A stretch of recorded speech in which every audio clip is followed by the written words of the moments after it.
Friends, day 36 of our Rediscover Jesus Lenten series, as we're in the Holy Week now, is so important that we focus on the death and resurrection of Jesus and the impact that this has on us.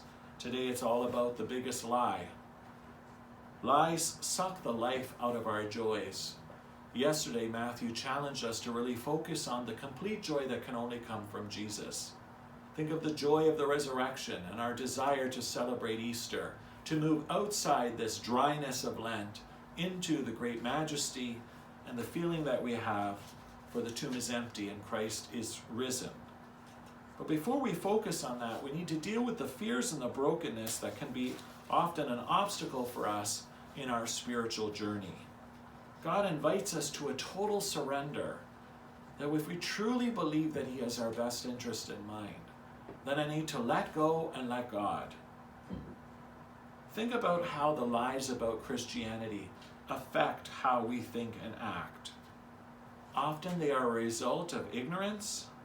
They can be intentional misinformation, or even just malicious attacks on Jesus. Are there problems in the church? Absolutely. Are there problems in the world? Absolutely. Are there problems within you and within me? Sadly, we have to admit, absolutely. So what are we doing about it? Perhaps I need to take ownership to say, not just as a priest, but as a Catholic man, period, that my words and actions may be pushing others away from God. And so the biggest lie is that we actually see that holiness is not possible, when in fact it is. Holiness is possible for me, for you. Why? Because Jesus says it is.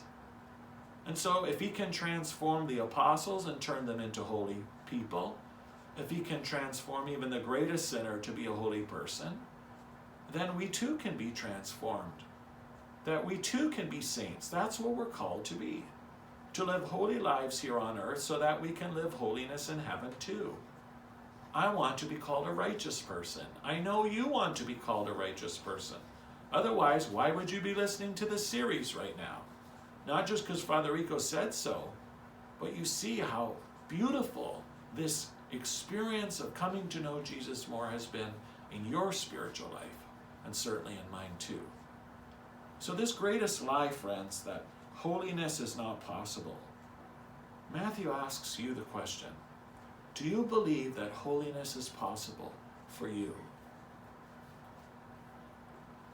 Friends, let's look to attain holiness. Let's ask for God's grace to assist us so that we can actually be just that, holy.